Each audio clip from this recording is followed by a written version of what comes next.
இன்னும் ஒரு வசனம் 1 கொரிந்தியர் 1:27 வாசிங்க. நாம் எப்படி இருந்தோம்? ஞானிகளை வெட்கப்படுத்தும்படி தேவன் உலகத்தில் பைத்தியமானவர்களை தெரிந்து கொண்டார். பலமுள்ளவைகளை வெட்கப்படுத்தும்படி தேவன் உலகத்தில் பலவீனமானவைகளை தெரிந்து கொண்டார். போதும். இந்த பலவீனமானவர்கள் யார் தெரியுமா? யாரு பலவீனமானவர்கள் தெரியும்? யாரு? நாம தான். நம்ம சொல், நான் தான் சொல். பலவீனமானவைகள், இழிவானவைகள், ஒன்றுக்கும் உதவாதவர்கள். நாம் பெரிய கல்விமான்கள் அல்ல. நம்முடைய தகுதி என்ன? நம்முடைய தகுதி ஒரு தராசிலையும் தேவனுடைய கிருபை ஒரு தராசில் வச்சுப்பா. உனது ஒன்றுமே இருக்காது. நம்ம தகுதி பார்த்து தேவன் நம்மை அழைக்கவில்லை. ஒன்று ஞானிகளை விட பைத்தியமானவைகள், இழிவானவைகள், ஈனப்படுத்தப்பட்டவைகள். அதுதான் தூய தமிழ்ல ஈனப்படுத்தப்பட்டதுன்னு இருக்கு, அவ்வளவுதான். அது பெரிய புரியாத வார்த்தை அல்ல. சிறுமைப்படுத்தப்பட்டதல், அற்பமாய் நடத்தப்படுதல், அற்பமாய் எண்ணுதல், இவைகள் எல்லாம் தான் அந்த ஈனப்படுத்துதல் என்கிற வார்த்தைக்கு உள்ளடக்கினது. இப்படிதான் நாம் காணப்பட்டோம். இந்த மகிமை புதிய ஏற்பாட்டிலே தேவன் நமக்கு தருவேன் என்று சொல்லுகிறார். யோவான் எழுதின சுவிசேஷம் 17ஆம் அதிகாரம் 22ஆம் வசனத்தை வாசிங்கள். நாம் ஒன்றாயிருக்கிறது போல அவர்களும் ஒன்றாயிருக்கும்படி நீர் எனக்கு தந்த மகிமையை நான் அவர்களுக்கு கொடுத்தேன். ஆமென். இங்கே பார்க்கணும், நீர் எனக்கு தந்த மகிமையை நானே வைத்துக் கொள்ளவில்லை. அப்படி தேவன் வைக்க மாட்டார். அவர் அதிகாரத்தையே பகிர்ந்து கொடுக்கிறார். தான் செய்த கிரிகளை நீ செய்வ, இதை பார்க்கிலும் அதிகமாய். எந்த மாஸ்டர் என்று சொல்லுகிறோமோ அவர்கள் எல்லா கலைகளை கற்றுக் கொடுத்தாலும் 99 கற்றுக் கொடுத்து ஒரே ஒரு டெக்னிக் பாயிண்ட் தன்னிடத்தில் வைத்துக் கொள்ளும். ஏனென்றால் தன்னை விட அவன் மிஞ்சிவிடக் கூடாது. அந்த சிஷ்யன் என்பவன் தன்னை விட மிஞ்சிவிடக் கூடாது என்பது ஒரு டெக்னிக் அவன் ஒழித்து வைப்பான், ஹைட் பண்ணி வைப்பான். நம்முடைய ஆண்டவர் அப்படி இல்லை. நான் செய்த கிரியை நீ செய்வாய், என்னை பார்க்கிலும் அதிகமாய் செய்வாய் என்று ஆண்டவர் அங்கே அதிகாரத்தை பகிர்ந்து கொடுத்தார். அதிகாரத்தை மாத்திரமல்ல, நீர் தந்த மகிமையை நான் அவர்களுக்கு கொடுப்பேன் அல்ல, கொடுத்தேன். அவர் மகிமையை நமக்கு தர வல்லவர். ஆகையினால் தான் மோசேயினுடைய வாழ்க்கையிலே அந்த மகியின் அனுபவத்தை யாத்திராகமம் 3:3 வாசிக்கும் பொழுது நமக்கு சமயம் இல்லை. 3:3 அக்கினியிலே அந்த முட்செடியிலே கிட்ட வந்து பார்க்கிறார். தூரத்திலே பார்க்கும் பொழுது அங்கே தெரிந்தது என்னவென்றால் அக்கினியும் முட்செடியும். அந்த முட்செடி அவியாதிருக்கிறது என்ன, அவிந்து போகாதிருக்கிறது என்ன, எரிந்து போகாதிருக்கிறது என்ன. ஆனால் கிட்ட வந்த மோசேவுக்கு முட்செடி தெரியவில்லை, அக்கினி தெரிந்தது, தேவனுடைய மகிமை தெரிந்தது.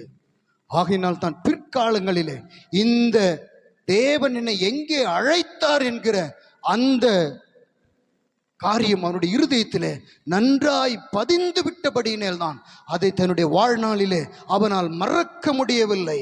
முட்செடியில் எழுந்தருளின கர்த்தர் பின்வரும் வசனங்கள் எல்லாம் பார்க்கும்போது முட்செடியில் எழுந்தின கர்த்தர். அப்படி போல இஸ்ரவேலை ஆசீர்வதிக்கும் பொழுது கூட உபாகமம் 33:16 வசனத்திலே அவன் சொல்லுகிறான், முட்செடியில் எழுந்தனுடைய தயை உங்கள் மேலே, யோசேப்பின் மேல் இருப்பதாக என்று சொல்லி யோசேப்பை ஆசீர்வதி. அப்போ முட்செடியிலே கண்ட மகிமையை அவர் அழைத்த அழைப்பு, முட்செடியிலிருந்து தேவன் தன்னை அழைத்த அழைப்பு மறந்து விடவில்லை. அப்போ தேவனுடைய மகிமை வெளிப்பட வேண்டும் என்றால் முதலாவது நாம் நிலைத்திருக்க வேண்டிய காரியம், நம்முடைய அழைப்பிலே வலது இடதுபுறம் சாயாமல் நாம் நிலைத்திருக்கும் பொழுது நாம் ஈனப்படுத்தப்பட்டவர்களாக, சிறுமைப்படுத்தப்பட்டவர்களாக, நம்முடைய சொந்தத்திலே நம்முடைய சகோதரனுக்கோ சகோதரிக்கோ யாருக்கு எல்லாம் நலமாய் இருந்து நமக்கு மாத்திரம் விரோதமாக வித்தியாசமாக சம்பவித்து ஈனப்படுத்தப்பட்ட நிலையில் இருந்த போதிலும் தேவன் சொன்னபடி பிற்காலங்களிலே மகிமை உண்டாகும்.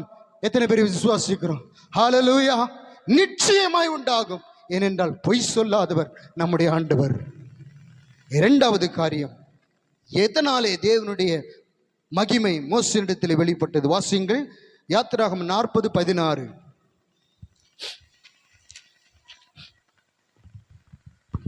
கர்த்தர் தனக்கு கற்பித்தபடியெல்லாம் மோசே செய்தான். ஆமென்.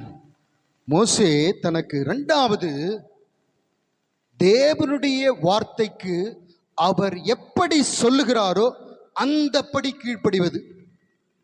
வேறு வார்த்தைகளை பேசாமல் அல்லது வேறு அதற்கு விரோதமான கேள்விகளை லோத்து கேட்டான். ஆண்டவரே, நான் அவ்வளவு தூரம் போக முடியாது, இங்கே ஒரு பட்டணம் இருக்கு, கொஞ்சம் தூரமா இருக்கு, நான் அங்கே போ, நீ எழுந்து போன்னு சொன்னா போல, நான் கிட்ட போறேன் ஆண்டவரே. ஏதோ சாக்கு சொல்றான். சாக்கு போக்கு சொல்லாமல் மோசேயுடைய வாழ்க்கையில பாரு, ஒரே ஒரு இடத்தில் மாத்திரம் அவன் பதறி செய்கிற ஒரு காரியத்தை தவிர என்ன செஞ்சான்? பதறி, ஆமா, பேசுனா அந்த கண்மலை அடித்து விட்டான். பேசு என்று ஆண்டவர் சொன்னார், இந்த கண்மலை அடித்து விட்டான்.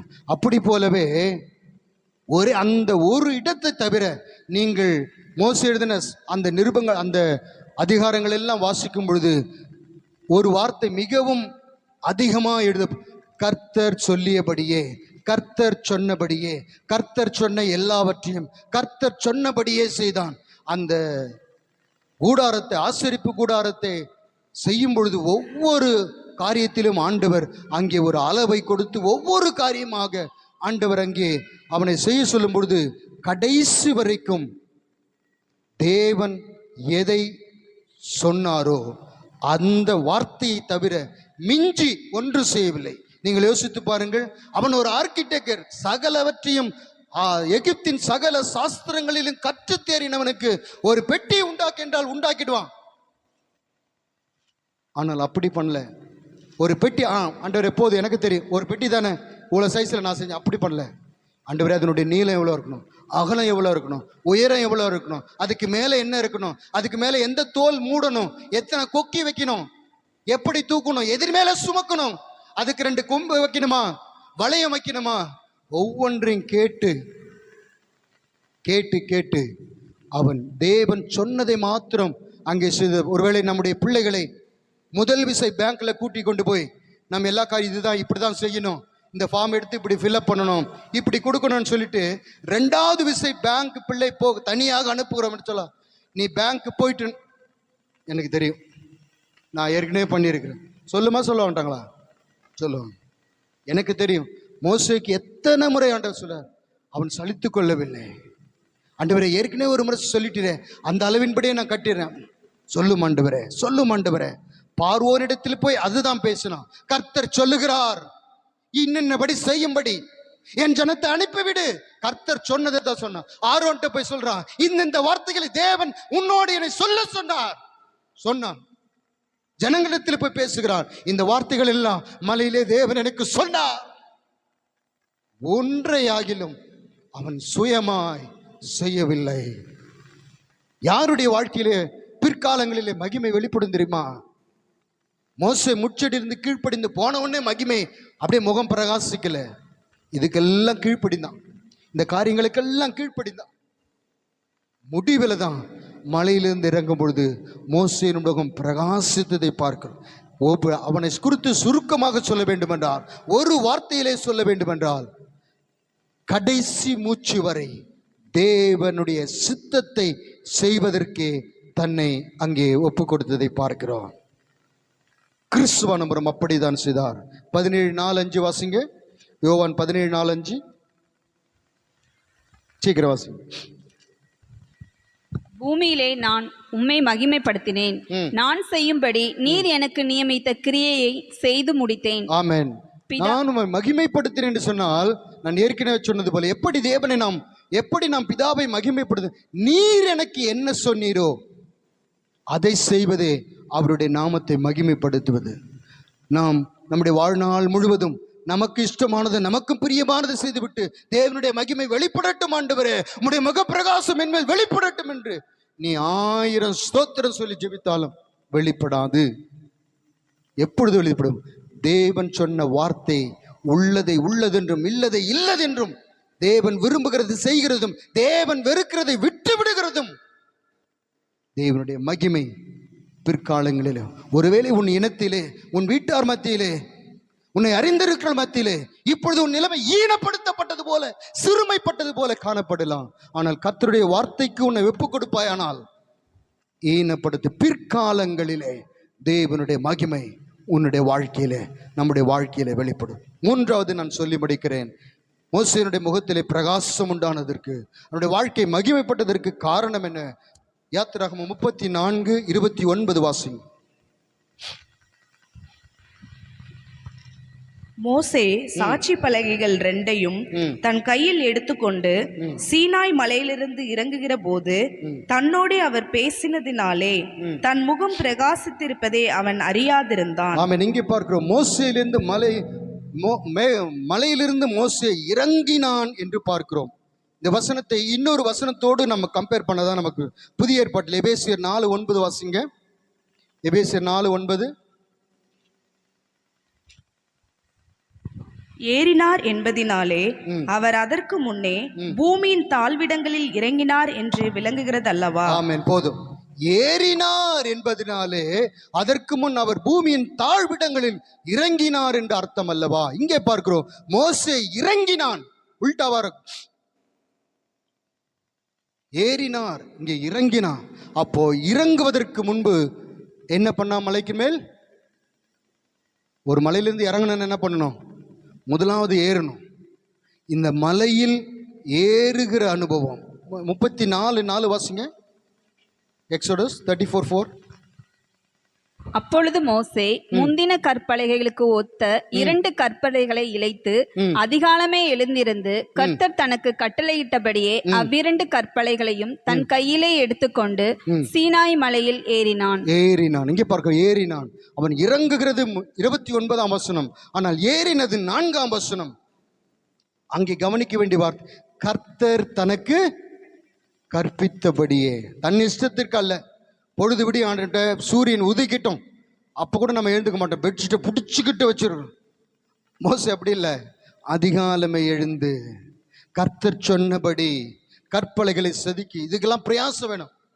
அதிகாலையில் எழுந்துவதற்கு, கற்பலைகளை செதுக்குவதற்கு, இதெல்லாம் ஆயத்தப்படுத்தி தேவ சமூகத்திற்கு பிரயாசம் வேண்டும். அதை தான் நம்ம கடந்த 2 வாரமாக தியானித்து, ஜெபம், கால் unto me and I will answer thee, I will do great and mighty things. என்னை நோக்கி கூப்பிடு. ஜெப வாழ்க்கை, மலையில் ஏறுகிற அனுபவம் என்பது ஜெப வாழ்க்கை. ஆயத்தப்பட்டு மலையில் ஏறுகிறது. கர்த்தருடைய வார்த்தையின்படியே யாருடைய வாழ்க்கையிலே மகிமை வெளிப்படும் என்றால், தங்கள் வாழ்க்கையிலே கர்த்தரை அதிகாலமே அவருடைய வார்த்தையின்படி தேடுகிறவர்களுக்கு. தடையில்லாமல் யார் ஜெபிக்கிறார்? ஒரு நாள் ஜெபித்து விட்டு 9 நாள் போத்திட்டு தூங்குறது அல்ல. ஆண்டவரே மகிமை வெளிப்படுத்தும் வராது. ஒவ்வொரு நாளும் மலையில் ஏறுகிற அனுபவம். மலையில் ஏறுறது கஷ்டமானது, கொஞ்சம் பிரயாசப்பட வேண்டும், ஆனால் முடியாதது அல்ல. நன்றாய் கவனிங்கள். மலையில் ஏறுவது கொஞ்சம் கடினமாக இருக்கும், ஆனால் முடியாதது அல்ல. உலகத்தான பார்க்கிறோம், எங்கே ஏறுறான்? இமயமலையில் ஏற, அங்கே இத்தனை அடி ஏறிட்டாரு, அவன் வீணானது ரெக்கார்டுக்காக ஏறுறான். நாமோ நித்திய மகிமைக்கென்று அழைக்கப்பட்டிருக்கிறோம். மகிமையை தேவன் நமக்கு கொடுக்கப்படுறார். அதற்காக தேவ சமூகத்திலே அதிகாலமே அவன் அங்கே ஏறுகிறதை பார்க்கிறோம். அப்போ ஜெபத்திலே 3 காரியங்கள் உண்டு. ஒன்று, தனிப்பட்ட ஜெபம். இந்த வசனத்திலே நாம் விடியற் காலத்திலே என்று பார்த்தோம். விடியற் காலத்திலே ஆயத்தமாகி. 2வது, அங்கே காலமே என்னுடைய சமூகத்தில் வந்து நில் என்கிறார். இந்த வார்த்தையை நான் எம்பசஸ் பண்ண முடியும். அங்கே அதிகாலமே அங்கே வந்து நில் என்றால் என்ன அர்த்தம் தெரியுமா? நீ வந்து நில்லு, அதுக்கு பிறகு நான் வருவேன். நாம் என்ன பண்ணுறோம்? நீங்கள் ஸ்டார்ட் பண்ணுங்க, நாங்கள் பின்னாடி வருவோம். 10 மணிக்கு நீங்கள் ஸ்டார்ட் பண்ணுங்க, ஆண்டவரே நீர் வந்து அமர்ந்துரும். நான் I will come my own time, leisurely I will come. அதற்கென்று நாம் எவ்வளவோ சாக்கு போக்கெல்லாம் சொல்கிறோம். இப்படி பிரதர், அப்படி பிரதர், எல்லாமே. ஆண்டவர் ஒரு நாள் நமக்கு ஒரு ஆபத்து, இப்போ தான் ஒருத்தனை சுகமாக்கிட்டு வந்தேன், ஒரு 10 நிமிஷம் ஆகுன்னு சொன்னால் நம்முடைய ஜீவன் என்ன? அவ்வளோதான். தாமதம், பிரயாசப்படும். யாருடைய வாழ்க்கையில் மகிமை வெளிப்படும்? நம்ம ஒரு வேலை, நமக்கு ஒரு நல்ல வேலை இருக்கலாம், நல்ல காரியங்கள் இருக்கலாம், அது இருக்கிற வண்ணமாகவே இருக்கும். தேவனை தேடாம, தேவன் இல்லை என்று சொல்லுகிறவனுக்கு ஒரு வேலை உண்டு, ஒரு சம்பளம் உண்டு, அவனும் வாழ்கிறான். அப்படி போல உனக்கு இருக்கும், அதுல எந்த மாற்றமும் இருக்காது. ஆனா தேவனுடைய மகிமை வெளிப்படாது. தேவனுடைய மகிமை நம்முடைய வாழ்க்கையில வெளிப்பட வேண்டானால் குறித்த வேளையில அவரை தேடு. நீ வந்து நில் என்று இந்த வார்த்தை என்னை ரொம்ப பாதித்தது. நீ வந்து நில், நீ வந்து நில் அப்படின்னா என்ன ஆண்டவரே, பிற்பாடு நான் வருவேன். நான் இதை இப்படி சொல்ல விடுகிறேன். தேவனை யார் தேட வைக்கிறார்களோ அவர்களுடைய வாழ்க்கையில மகிமை வெளிப்படாது. யார் தேவனை தேடி போகிறார்களோ அவர்களுடைய வாழ்க்கையில மகிமை. ஹல்லேலூயா. ஒரே ஒரு அப்ப அடுத்தது நான் மோசேயை குறித்து தியானிக்க ஆரம்பிச்சேன். எத்தனை முறை மோசேயை தேவன் தேடி வந்தார் சொல்லுங்க? எத்தனை முறை மோசேயை தேடி வந்தார்? ஒரே ஒரு விஷயம், முட்செடியில் எழுந்தருளின கர்த்தர். முட்செடியில் ஒரே ஒரு விஷயம் தேவன் நம்மை தேடி வந்தார். அதற்கு பிற்பாடு மோசேயினுடைய வாழ்க்கையின் சரித்திரம் முழுவதும் நீங்கள் அவன் மேலே ஏறி போய் கர்த்தருடைய சமூகத்துக்கு போய் ஆசரிப்பு கூடாரத்திற்கு போய் கர்த்தரை அவனை, அதற்கு அப்புறம் தேவன் தன்னை தேடி வரும்போது அவன் விடவில்லை, தேவனை தேடிதான் அவன் போனான். அப்படிப்பட்டவனுடைய வாழ்க்கையிலே மலையிலிருந்து இறங்கும் பொழுது தேவனுடைய மகிமை வெளிப்படும். 3 காரியம். என்னென்ன காரியம் சொல்லுங்க? முதலாவது எப்படி மகிமை வெளிப்படும்? அழைப்பிலே உறுதியாய் இருப்பது. 2வது தேவன் எப்படி சொன்னாரோ அப்படி செய்வது. 3வது தேவனை தேடுகிற அனுபவம். தேவனை நாம தேட வைக்கிறவளா இருக்க. ஆதாமே ஆதாமே எங்கே இருக்கிறாய்? தேவனை தேட வைத்தான், மகிமை இழந்து போனான். தேவனை தேட வைக்கிறவரை அல்ல, தேவனுடைய பாதத்தை, தேவனுடைய கிருபையை, ஒவ்வொரு நாளும் அது புதிதல்லவா, அந்த கிருபையை நாம் தேட வேண்டும். இந்த மோசேக்கு நான் இந்த கடைசியை சொல்லி முடிக்கிறேன். மோசேக்கு இந்த காரியம் எப்படி, இந்த ஒரு ஆசை எப்படி வந்தது?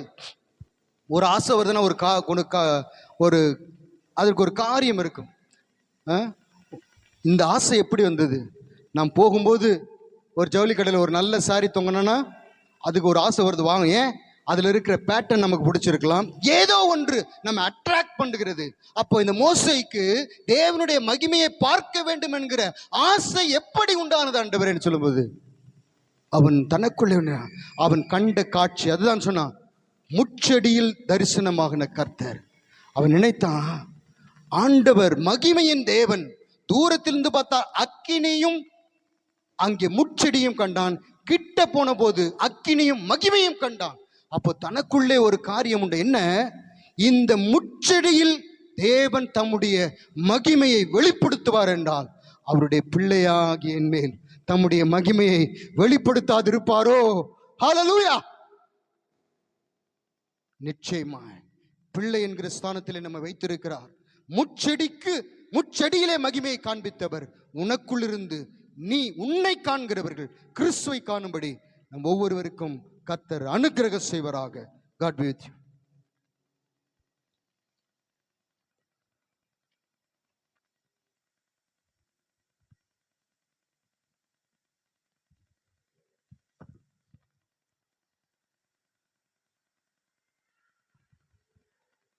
இவ்வளவு நேரம் தேவனுடைய வார்த்தைகளை